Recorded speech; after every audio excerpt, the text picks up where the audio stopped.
The chain rule.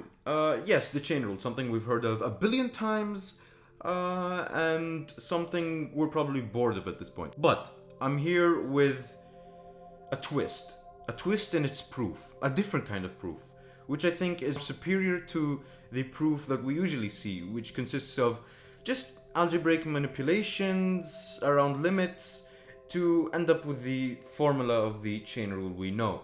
But this one combines different concepts about change of functions, which I'll be explaining as preliminaries, to construct this chain rule proof, which I find quite interesting. Hello and welcome to Absolutely Math. And we're about to embark on a journey to prove the chain rule in a more rigorous manner. So welcome to the playlist, and we're going to start with our first preliminary on our way to proving the chain rule. Our first preliminary has to do with the concept of linearization. For that, we have to consider a differentiable function with a tangent at a point. So let's use what's given and work our way through. Well, from what's given, we can find the equation of the tangent line. So we'll start off with point slope form. And now, rather than writing m for the slope, let's use derivatives, because they give us the slope of the tangent line. Essentially, that's what's a derivative. So we write it as follows. F prime of a, not f prime of x, f prime of a, because we want the slope of the tangent. So we plug in a value, a. And now with some rearrangement, we finally get the equation of the tangent. Now, not only have we found the equation of the tangent line, but in fact, we found the linearization. Now, what exactly does linearization mean? Well, let's go back to our curve. Linearization just means that the equation of the tangent line is a linear approximation to the curve. So it's a linear function, which is an approximation to the curve around the point A we chose. How does that work? Well, let's zoom in. Notice that around the chosen point A, the tangent line is almost acting as the differentiable function f of x, the curve. They're almost equal around this point here. So the tangent line is an approximation to the curve around the point A. There's not much of a difference between them. We can't distinguish any difference around the point A. That's why it's a linear approximation and sort of resembles the curve around the point A. And we would see that even more when we zoom in even more.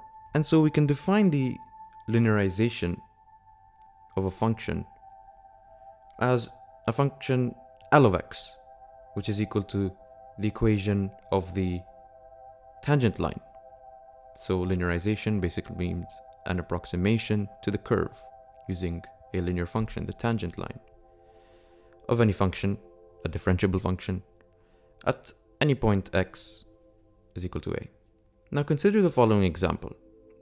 We want to find the linearization of f of x, which is defined as the square root of 1 plus x at a point x is equal to 0. Well, all we have to do is use the sort of formula we've generated for the linearization of a curve or a function. Now allow me to walk you through this example. Alright, so let's go through the example together. So we know f of x is equal to square root of 1 plus x. And we want to find the linearization at x equal to 0. We know that the linearization is given by L of x is equal to f of a plus f prime of a times x minus a. Basically, the linear approximation, the equation of the tangent line. Now all we have to do is basically substitute. So we know our a here is basically 0, okay, because in the definition x is equal to a could be anything, so it's 0. So let's substitute. First, let us substitute with the value of the function at 0, which is just 1. And then let's now find the derivative. Alright, let's do that on the side. So f prime of x is equal to, by the chain rule, 1 over 2 times 1 plus x to the power of 1 over 2, negative 1 over 2. And then it is required that we find the slope at that point, not just the derivative, we want the slope at that exact point, a, in our case is 0. So we would plug in for 0, and what we would get is 1 over 2. So we can return back to the equation and plug that in. So we have 1 over 2 over here, multiplied by x minus a is 0, so it's just x.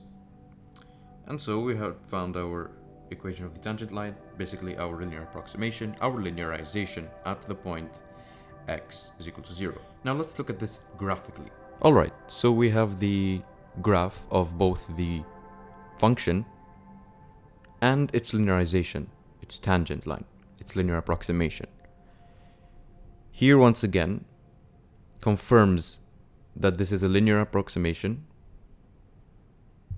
because the tangent line acts very similar to the curve around the point 0, x is equal to 0. Why? Because if we zoom in, we notice that around this point x0 here,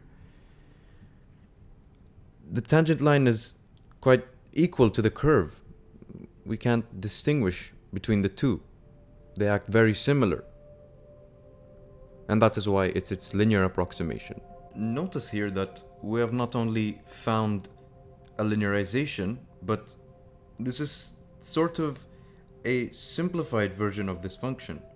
So we could write the square root of 1 plus x is approximately 1 plus x over 2, the tangent line, the linearization. For instance, say we wanted to find the value of this function at x is equal to 0.2. Well, if we plug that in, we would get 1 plus 0.2, which is equal to 1.2. On a calculator, that is equal to 1.1. And if we plug it in here, if we plug in 0.2 here, we would get 1.1 as well. Notice how we used a more simplified version rather than using an expression with a square root. So it allows us to find values of functions more easily.